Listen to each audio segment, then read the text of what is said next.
Jersey Joe is back for part two of our discussion as he is going to talk about the Metropolitan Division and where the Devils and their rivals stack amongst one another. There's a lot to dissect in part two. Buckle up, everybody. You're Locked On Devils, your daily podcast on the New Jersey Devils, part of the Locked On Podcast Network, your team every day. Hi, this is Bryce Salvador, and you're Locked On Devils with Trey Matthews. Scores! Oh, Stevens stepped up, nailed it. Brodor's got the puck. What a shot. The Devils win the Stanley Cup. Alrighty now, what is up, New Jersey? Welcome back to the Locked On Devils podcast here at the Locked On Network. I'm your host, college hockey play-by-play announcer, Devils writer for Pucks and Pitchforks, and also part-time credential media member, Trey Matthews. As promised, part two with Jersey Joe is here. We're going to talk about the Metropolitan Division and where the Devils stack up amongst the other teams. Jersey Joe wrote an article about this matter for Pucks and Pitchforks. A link for that will be in the description below. But without further ado, let's continue the discussion with Jersey Joe. Take it away once again. Now, we're going to transition to the next subject in a respectful manner. Mm-hmm. You want to give your thoughts on divisional rivals for the Devils, like your thoughts on the other teams in the Metro.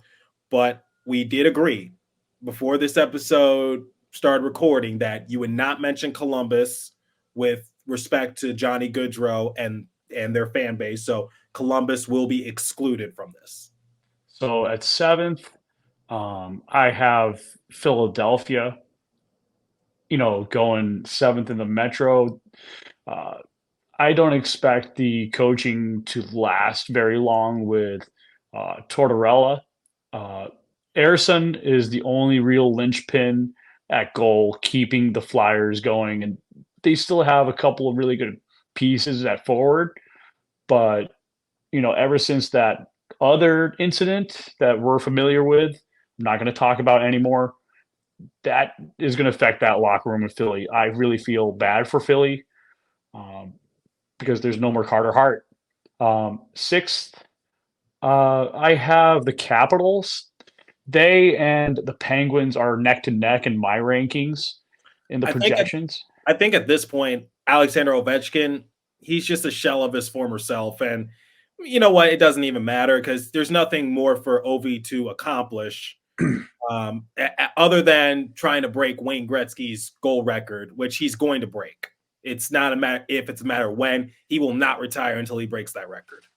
Yeah, and Charlie Lindgren being one of the two goalies is like, how much emphasis can the Capitals really capitalize on? No pun intended. It's just like you do have Connor McMichael as one of your difference makers.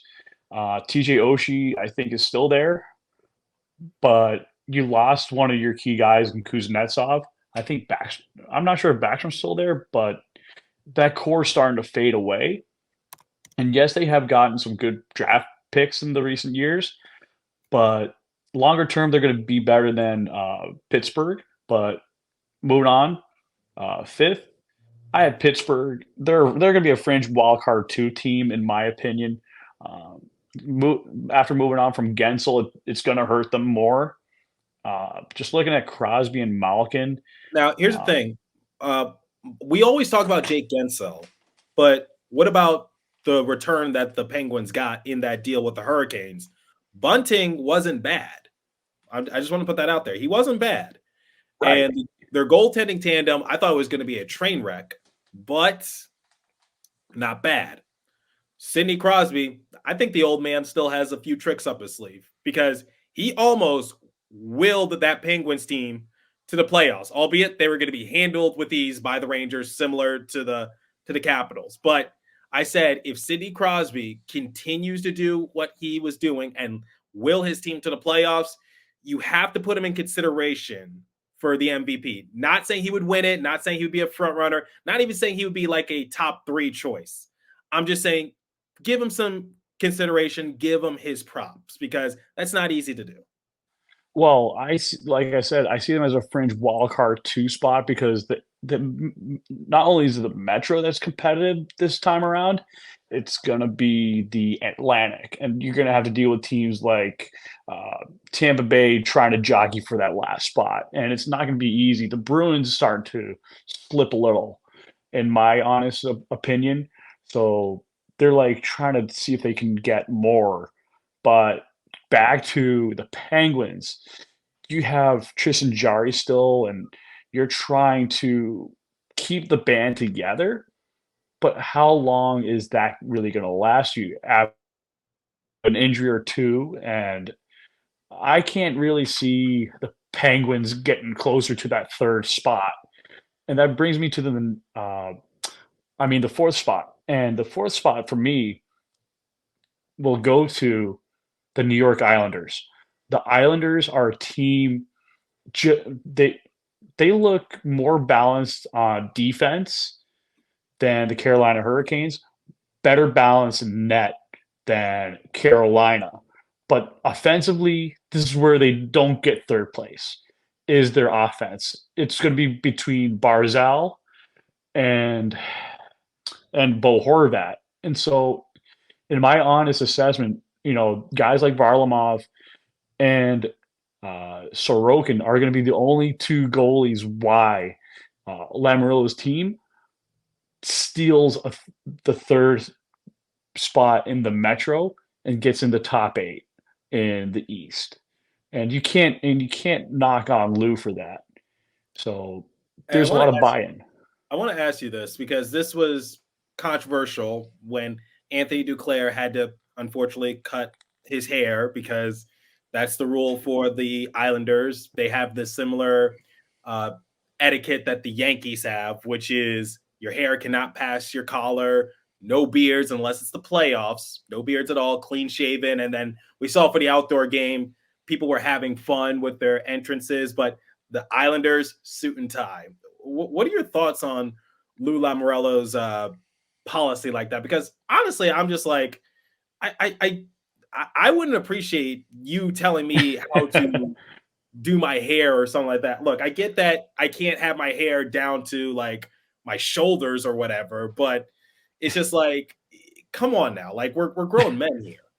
So if you are familiar with George Steinbrenner, who was the owner of the Yankees, also notoriously known for running his organization with an iron fist, but it resulted in many championships. He and Lou Lamoriello, along with Dr. John McMullen, who owned not only the Devils, he also owned the Houston Astros.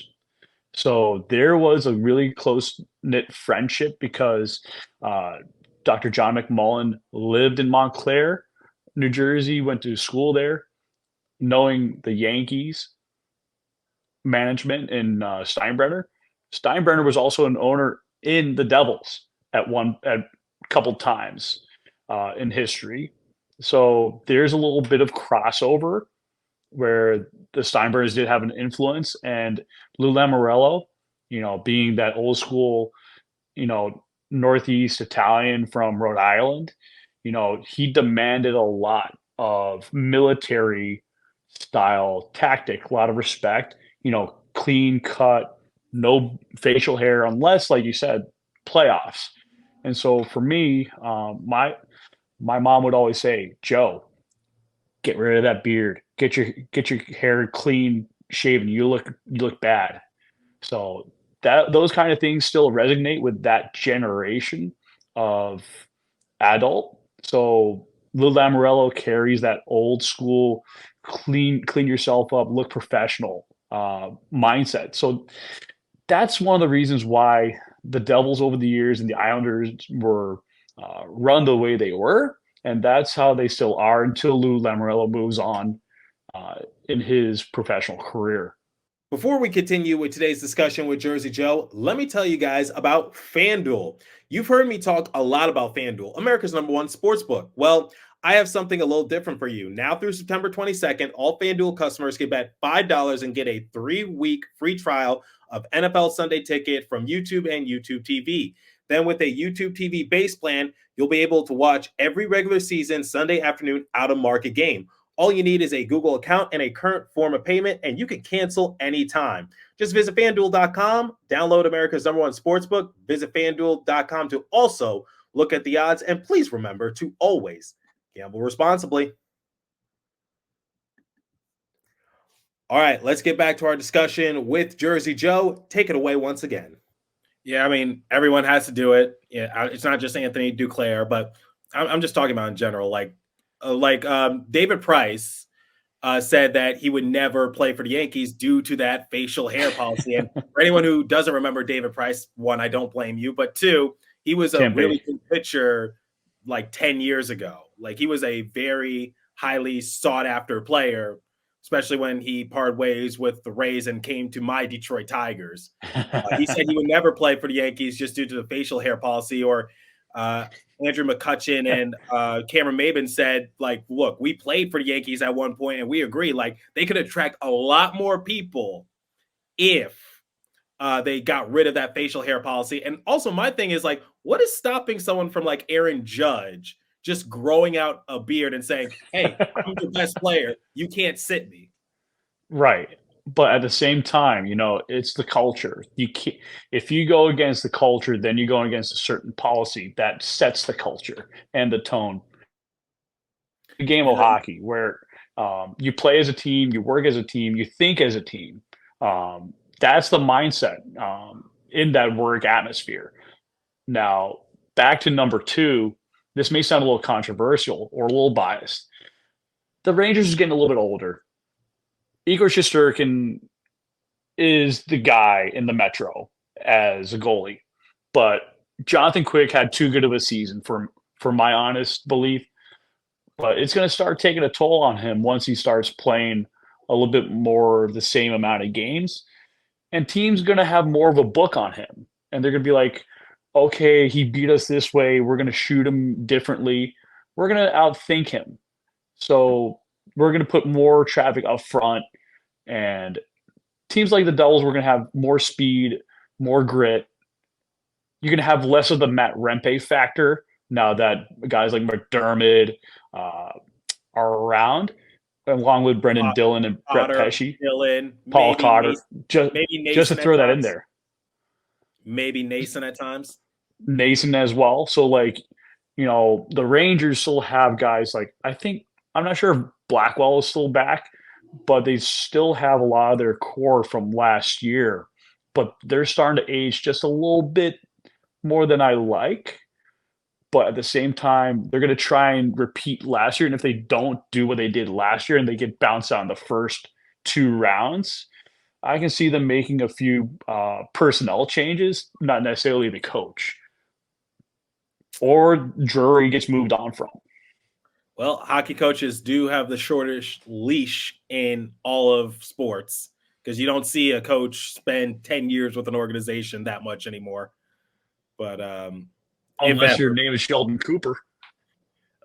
Yeah, but like I said, in hockey, very, very, very rare. Because in the MLB, it's like I know Tony La Russa, he was with the Cardinals for many years. Oh my God, I love that guy. Joe Torre, he was with the Yankees for many years. Bobby Cox with the Atlanta Braves.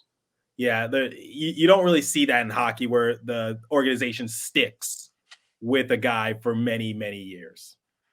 Yeah, for me, what I really like most about Sheldon Keefe is that he may be more analytical than some other guys. He's very wise. He's very strategic. He knows how to put not only the X's and O's, but he knows how to use more of the art of war to use. So, if you know yourself and you know your enemy, you're going to win more frequent battles than you are going to lose them. And when you have respect for your opponent, you're not going to be overly aggressive and, take bad penalties so much. You're going to capitalize more often in winning more games. So if you have better possession, puck possession than the other team, and you convert more in the offensive zone, you spend less time in your defensive zone. Yeah, it sounds easy, but last year that was the problem with the Devils, with inexperienced defensemen. So eventually it was a maturation phase. And like I said before early in the show, Dylan's around, Pesci, Hamilton, Nemec, uh, Luke Hughes is around. You got Hataka. Who else am I missing? Remind me. But there's Nick Simone. Nick DeSimone. You got Miss Yule. You got so many other guys. Seamus Casey. Like, I'm just naming young guys. Seamus Casey. So last article I wrote, I said there's so many high quality players in the depth chart alone. I can't see Casey jumping right away. He won't. Because he needs a season. Yeah, he'll get a cup of coffee this upcoming season if all goes well. Unless there's a situation in which Dougie Hamilton goes down and is out for 75% of the season, he's not going to get a big role. He's going to marinate in the AHL, and he'll have a cup of coffee, similar to what happened with Luke Hughes. He'll play in a few games just to get his feet wet, but for the most part, it's development this season. Right. And guys like that will play the easy teams, and they'll get their minutes against those guys. Jonathan Kovacevic, now that I remember, will take some pressure off for the New Jersey Devils on defense.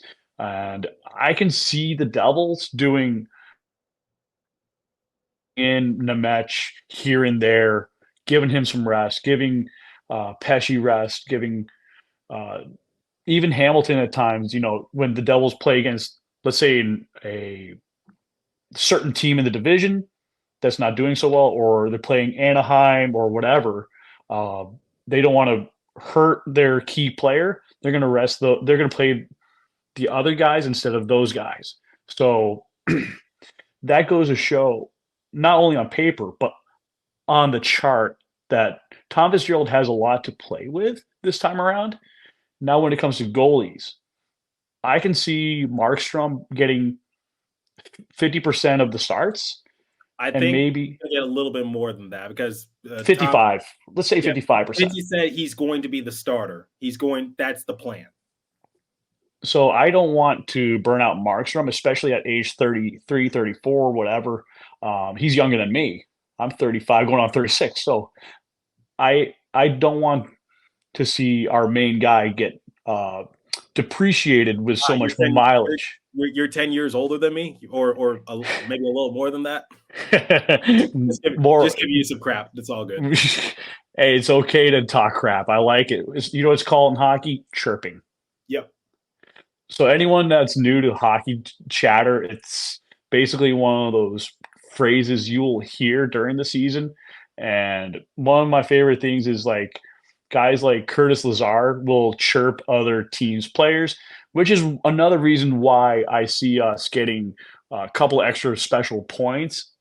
It's because guys like him get under the thick and thin of other teams' top players, or even their worst players. The irony of all that is that Curtis Lazar is often regarded as the nicest guy in the locker room. Like, we at the Devils media, we love him. And there was a reason why the other media personnel, not me, nominated him for the Lady Byng Award. And the reason I say not me is because I didn't get a vote.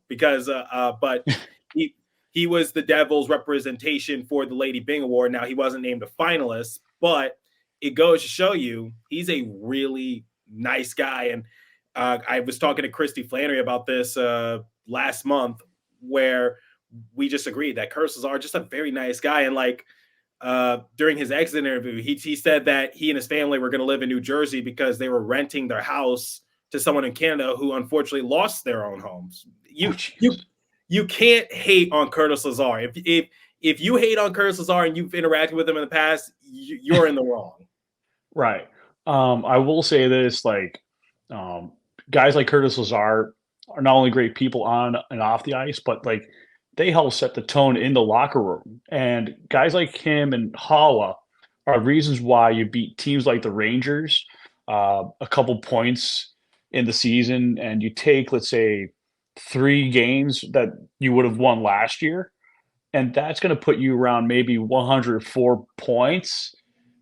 because when you take a little bit from, let's say, the Rangers, you take a little bit from the Islanders and the Hurricanes, those are important early wins you bank sooner rather than later. You look at the schedule.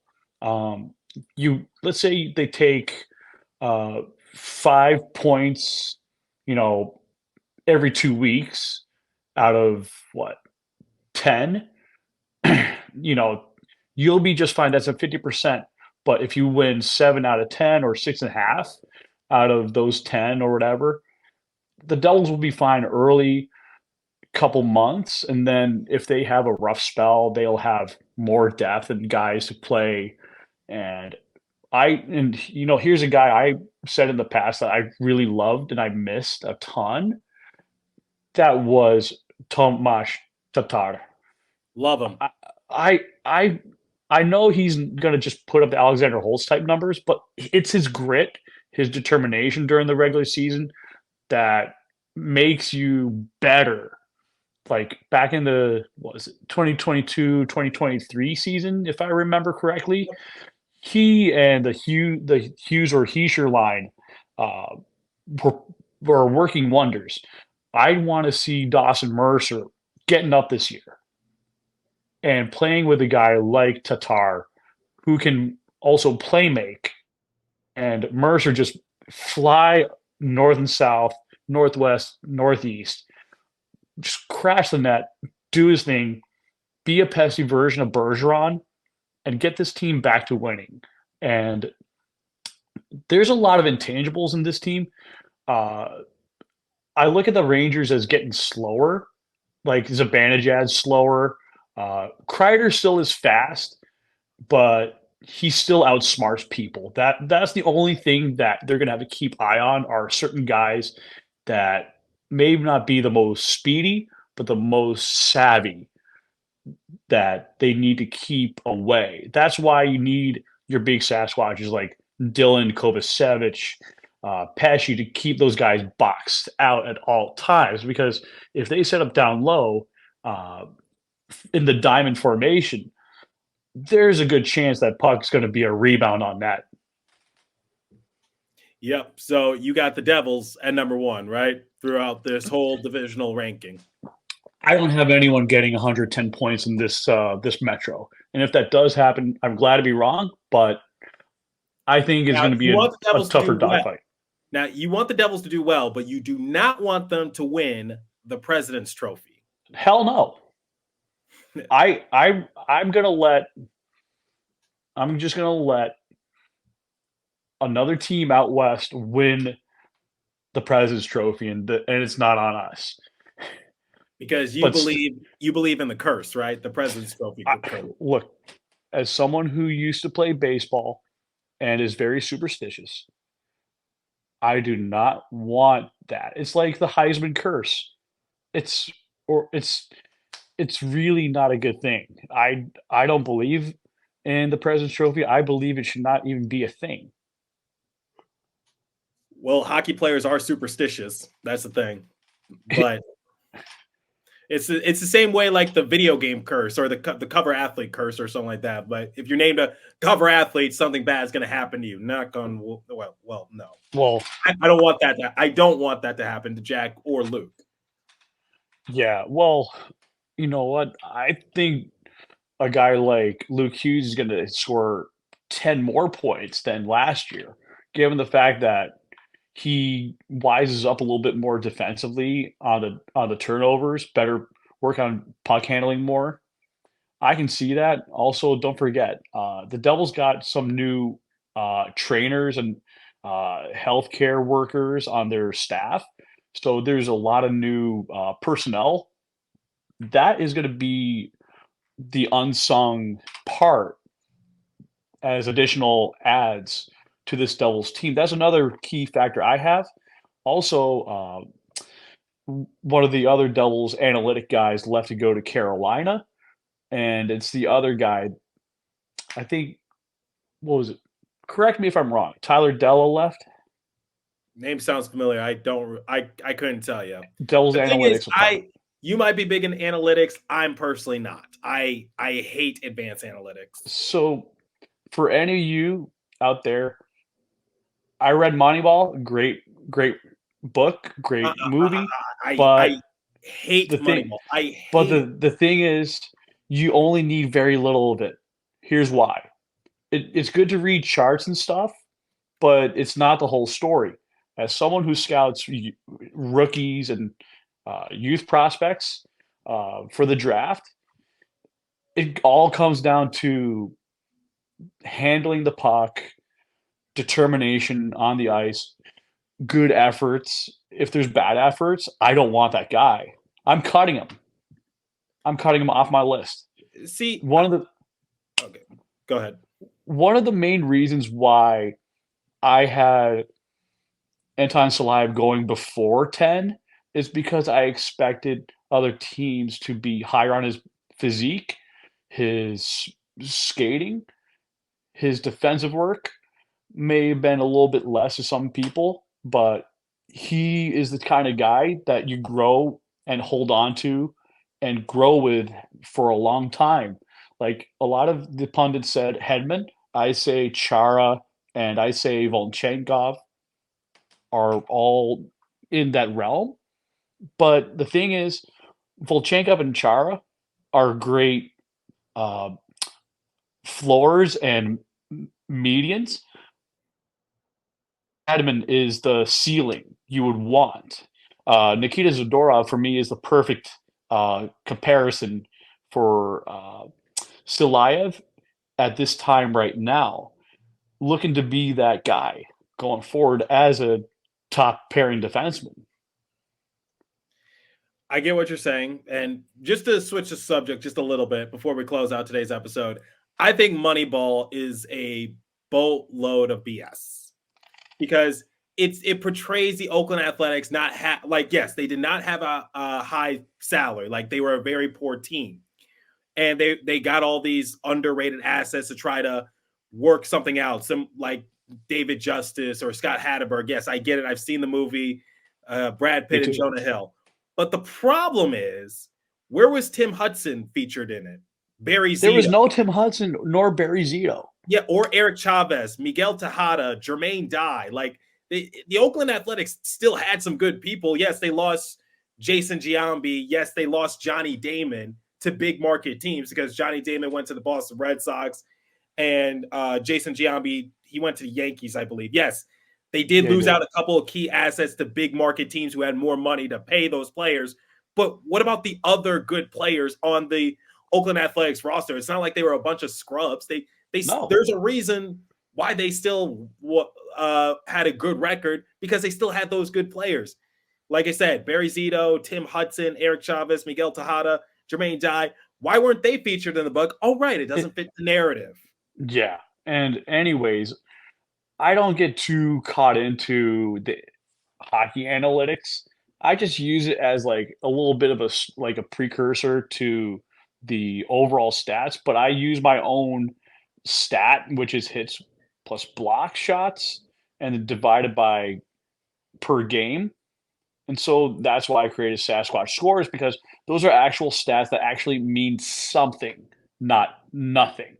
Like I get the whole Corsi 4, but like all these other hockey analytics is way too much and way too complex. At the end of the day, really don't mean anything unless it's actually useful in a game. So if, Ryan Novozinski still listened to this episode, you just heard the result for Sasquatch score. It always surprises me who listens to the show. Like I never know. That's the thing. That's a rule of thumb to anyone who is involved in any sort of media. You have no idea who views your work. No idea. Right. And you know what? I always carry myself being the most professional and honest, cutthroat, dry type person. But if when I am funny or do whatever, people remember me for that moment too. So I do use these episodes as things to teach people when they learn about not just Devils hockey, but hockey in general and why I forecast certain things in a different way. Like, my father is a financial advisor. I learned to look at how things could progress in a business way, but in a hockey way. So I do my best to kind of read the tea leaves for hockey players and how prospect pools run and how the cap works. Absolutely. All right, Jersey Joe, we talked for nearly an hour at the time of recording. Once again, I had to split it up into 2 episodes so that way the content is still relatively listenable, if that makes sense. Because I don't think anyone's gonna watch a show Viewable. on YouTube for nearly an hour. But anyway, we talked about basically everything from your divisional picks, young guys, and we did have to talk about what happened to the Goodrow brothers a couple days ago. Our condolences go to their family, loved ones, friends, teammates, fans, whomever was connected to the Goodrows in any which sort of way. Even if you live in New Jersey, especially if you live in New Jersey and you grew up watching Johnny Goodrow and idolized them. Any final thoughts before you embark on your trip to Europe? So final thoughts are is that, the Devils will have a great work trip in Prague, Czechia, and it's going to be interesting to see how guys like Andre Palat, who is from Czechia, and how Šimon Nemec from Slovakia, all back home watching them on their home turf. And I just want to see the Devils take 4 points out of the gate from Buffalo, especially moving on from Lindy Ruff. Coincidentally, just happened to be a matchup. And I probably won't even make the home opener back in New Jersey because it's so early, and ticket price will be more than what I wanted to do.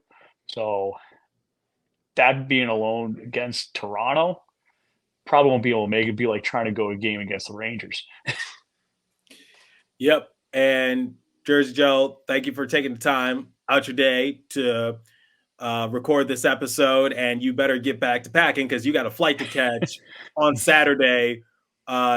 When I don't know when this episode is going to go live, but you'll be in Europe, and we will see you in either late September or in October when you're all settled back into the States.